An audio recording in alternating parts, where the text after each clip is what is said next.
এই রুমটা কে থাকতো? এই রুমে উনি থাকতো। এই পরিবেশে? যে মা নিজের মুখের গ্রাস কেড়ে নিয়ে সন্তানকে খাওয়ান, নিজে না ঘুমিয়ে সন্তানকে পরম মমতায় আগলে রাখেন, সেই মায়ের শেষ পরিণতি কি হতে পারে? আমরা ভাবি সন্তান প্রতিষ্ঠিত হলে মায়ের দুঃখ ঘুচবে, কিন্তু আসলেই কি তাই? নাকি সফলতার চূড়ায় উঠে সন্তানরা ভুলে যায় সেই সিঁড়িটাকেই যা বেয়ে তারা উপরে উঠেছিল? বলছিলাম সম্প্রতি আমাদের মিরপুরে এক মায়ের নির্মম মৃত্যুর ঘটনা। সমাজের তথাকথিত উচ্চশিক্ষিত ও প্রতিষ্ঠিত এক ছেলে দেশের সর্বোচ্চ বিদ্যাপীঠ বোর্ডের শিক্ষক, আরেক ছেলে দেশের নীতি নির্ধারণী পর্যায়ের সচিব, আরেক সন্তান সুদূর কানাডা প্রবাসী। এমনকি যে কন্যা সন্তানটি মায়ের সাথে একই ফ্ল্যাটে থাকতেন, তিনিও জানতেন না মা কখন বিদায় নিয়েছেন। 60টি দিন, দীর্ঘ 60টি দিন সেই মা নিজের ঘরে মৃত অবস্থায় পড়েছিলেন। দেহটি পচে গলে যাচ্ছিল, আর আমাদের সমাজের তথাকথিত উচ্চশিক্ষার অহংকার সেই পচা গন্ধের আড়ালে ঢাকা পড়েছিল। যে মা একসময় সন্তানের একটুখানি জ্বরে সারা রাত মাথায় জলপট্টি দিতেন, সেই মায়ের মৃত্যুর খবর পেতে সন্তানের সময় লাগলো 60টা দিন। আজ প্রশ্ন জাগে, আমরা শিক্ষা বলতে কি বোঝাচ্ছি?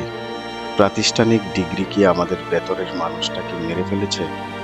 বোর্ডের শিক্ষক হয়ে আমরা পদার্থবিজ্ঞান বা প্রকৌশলী শিখাচ্ছি, সচিব হয়ে দেশ চালাচ্ছি, প্রবাসে গিয়ে ডলার কামাচ্ছি, কিন্তু যে মা আমাদের এই পৃথিবীর আলো দেখালেন, তাকে এক ফোঁটা ভালোবাসা দেওয়ার সময় আমাদের হচ্ছে না। কতটা একাকিত্ব, কতটা অবহেলা আর কতটা কষ্ট বুকে চেপে সেই মা শেষ নিঃশ্বাস ত্যাগ করেছিলেন, তা হয়তো কোনোদিনও জানা যাবে না।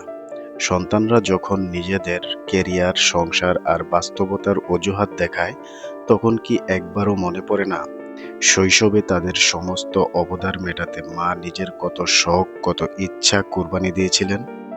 আজকের এই ঘটনা কোনো বিচ্ছিন্ন ঘটনা নয়, এটি আমাদের ক্ষয়িষ্ণু সমাজ ব্যবস্থার এক জীবন্ত দলিল।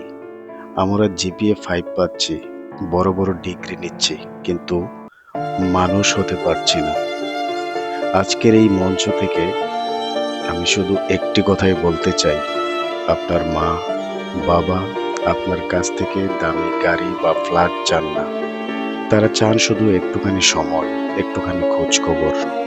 আসুন, কেরিয়ার আর ব্যস্ততার এই অন্ধ দৌড় থেকে একটু থামি।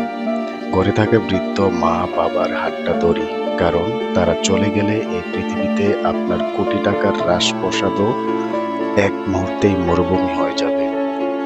আর যেন কোনো মায়ের পরিণতি এমন অবহেলায় পচে গলে একাকিত্বে না হয়। ভালো থাকুক পৃথিবীর সকল মা বাবা। ধন্যবাদ।